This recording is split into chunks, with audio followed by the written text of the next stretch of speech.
नमस्कार, मैं आसमान शाह, डीसी न्यूज इंडिया में आपका स्वागत है। महाराष्ट्र में विधानसभा के चुनाव के तारीखों का भले ही ऐलान ना हो, लेकिन राज्य में चुनावी सरगर्मियां हाई हैं। सभी राजनीतिक दलों ने चुनाव पारा राज्य का बढ़ा दिया है और तारीख से पहले ही कई राजनीतिक दलों ने यहां पर पूरी ताकत अपनी झोंक दी है।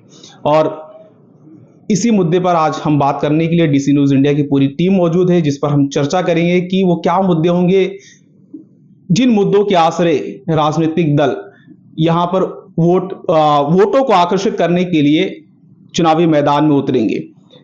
सर, वो क्या मुद्दे होंगे जिसके आसरे सभी राजनीतिक दल चुनावी मैदान में उतरेंगे? असफान, सबसे पहले मैं बता दूं कि महाराष्ट्र विधानसभा चुनाव इतना आसान इस बार का नहीं होगा, क्योंकि साल 2019 में जब चुनाव हुआ था उस समय के सिनेरियो कुछ अलग थे और इस बार के सिनेरियो कुछ अलग है। इस बार खंड खंड में बटी पार्टियों को एक प्लेटफॉर्म पर आना बड़ा मुश्किल भरा होगा और ऐसे में भारतीय जनता पार्टी की ये कोशिश होगी कि ज्यादा से ज्यादा उसके जो उम्मीदवार है वो जीतकर इस चुनाव में आए, ताकि उनकी सरकार फुल फ्लैश से बन सके।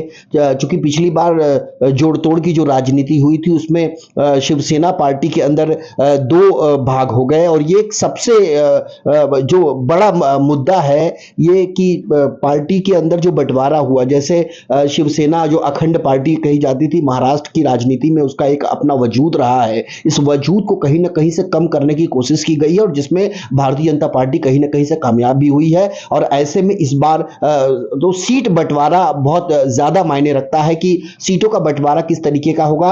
हालांकि छन छन कर जो खबरें डीसी न्यूज इंडिया के पास आ रही है उससे ये प्रतीत होता है कि महाविकास आघाड़ी में सीटों के बंटवारों पर कहीं ना कहीं से उनके बीच समझौता हो चुका है। लेकिन महायुति की यदि बात करें, अजीत दादा पवार जो राष्ट्रवादी कांग्रेस पार्टी का एक अलग प्रतिनिधित्व करते हैं, जैसे कि शरद पवार की जो पार्टी है एनसीपी है, ये एक अलग गुट है। और ऐसे में भारतीय जनता पार्टी जो है उसके सामने एक अलग चुनौती होगी, चूंकि उद्धव ठाकरे के लिए ये करो या मरो की तर्ज पर चुनाव होगा। और जब मुद्दों की आप बात कर रहे हैं तो मुद्दे तो वही हैं कि अब जो जनता है वो चाहती है कि उनके लिए ज्यादा से ज्यादा जो योजनाएं क्रियान्वित की गई है सरकार की तरफ से वो पूरी तरीके से इंप्लीमेंट नहीं हो पाई हैं। जैसे झोपड़पट्टी पुनर्वसन योजना हो, शुरुआत हुई जब से लेकर आज तक वो कभी पूरी नहीं हो पाई और बिल्डर जो है वो बिल्डिंग बनाने के पहले अब तो अपने इस पूरे एसआरए प्रोजेक्ट की ट्रेडिंग करने लग गए हैं।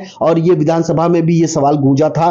भारतीय जनता पार्टी के मुंबई प्रदेश अध्यक्ष आशीष शेलार जो है उन्होंने इस मुद्दे को उठाया था। लेकिन अब जैसे कि मैंने आपको बताया कि शिवसेना, यूबीटी शिवसेना यानी उद्धव बाला साहेब ठाकरे की शिवसेना और एकनाथ शिंदे गुट की शिवसेना, इन दोनों में वर्चस्व की लड़ाई होगी। और ऐसे में कहा यह भी जा रहा है कि एकनाथ शिंदे जो हैं वो उनके सामने भी ये प्रतिष्ठा का सवाल होगा और वही एकदम लागू होता है उद्धव ठाकरे पर भी। और अब शरद पवार और अजीत दादा पवार, ये दो गुट जो बने हैं एक ही सिक्के योजनाओं की बात करें तो एकनाथ शिंदे जो लाड़की बहना योजना शुरू कर ली है उसको कुछ लोग बता रहे हैं कि गेम चेंजर साबित होगा विधानसभा चुनाव में।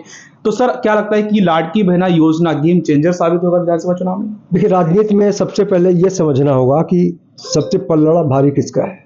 और जब भी कोई सत्ता में होता है तो उसके दावे बड़े बड़े होते हैं, लेकिन उन दावों को खोखला करने का काम करता है विपक्ष जी।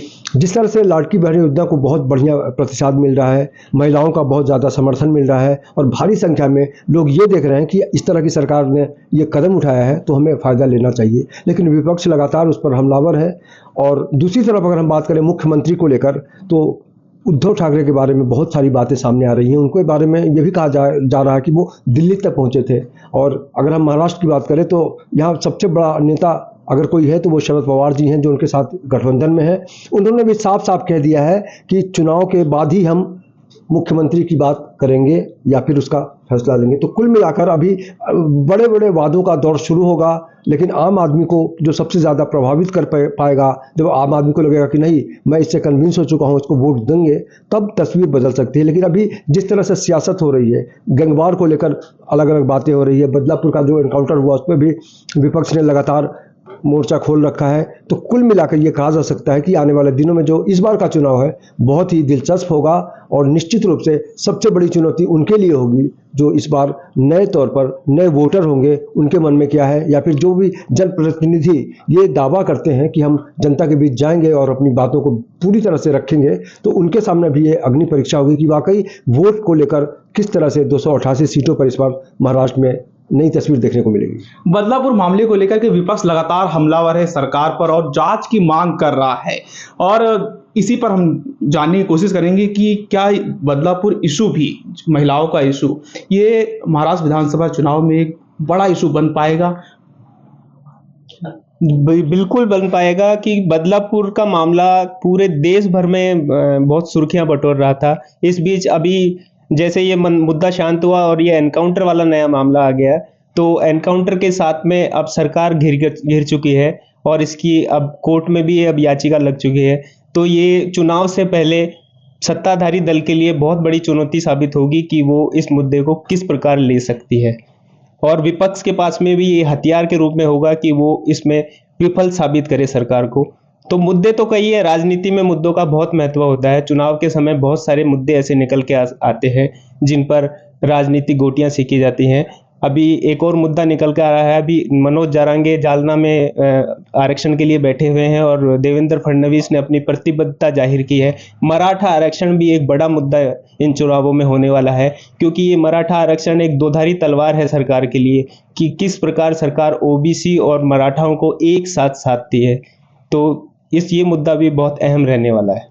जी, जातियों को साधना भी विधानसभा चुनाव में बहुत मायने रखता है। और इसी के साथ हम मुंबई की बात करें तो मुंबई में 30% उत्तर भारतीय वोटर हैं और 30% वोटर को अपने पाले में करने के लिए सभी राजनीतिक दलों ने गोलबंदी पहले से ही शुरू कर दी है। जहां एकनाथ शिंदे की शिवसेना संजय निरुपम के सहारे उत्तर भारतीयों को आकर्षित करने की जद्दोजहद कर रही है, तो वहीं सभी राजनीतिक दलों ने अपने उत्तर भारतीय नेताओं को आगे कर इस वोट बैंक को अपने पाले में करने की लगातार मेहनत कर रहे हैं।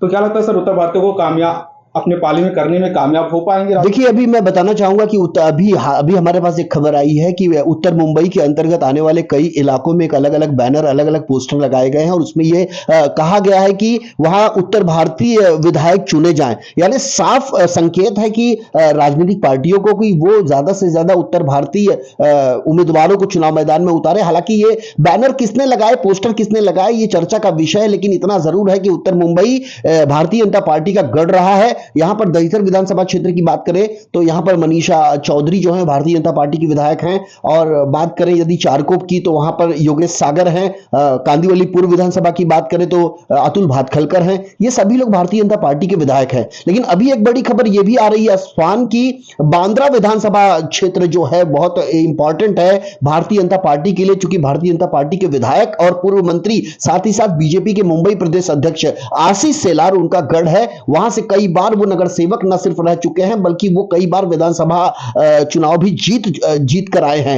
लेकिन इस बार उनके सामने एक चुनौती होगी, चूंकि खबर यह आ रही है कि प्रिया दत्त को कांग्रेस पार्टी वहां से टिकट दे सकती है, और प्रिया दत्त यदि वहां से चुनाव लड़ती है कांग्रेस महाविकास आघाड़ी की तरफ से, तो ये एक बड़ी चुनौती होगी न सिर्फ भारतीय जनता पार्टी के लिए बल्कि आशीष शेलार के लिए भी, क्योंकि उनकी पूरी प्रतिष्ठा साख पर है और वहां से बाकायदा सांसद रह चुकी है प्रिया दत्त। और ऐसे में अगर विधानसभा चुनाव वो लड़ती हैं तो ये बड़ा कठिन राह होगी आशीष शेलार के लिए इसे फतह करने की।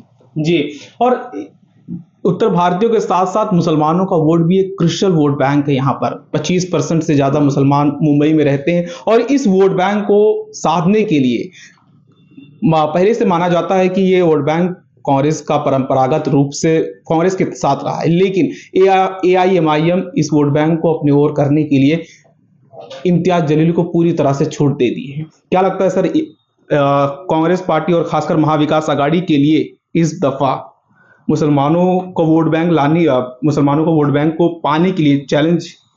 देखिए, मुसलमानों को लगता है कि खासकर अगर हम कांग्रेस की बात करें तो कांग्रेस पर बहुत ही बड़ी गंभीरता से मुसलमानों ने आरोप लगाया कि हमें सिर्फ वोट बैंक समझा जाता है।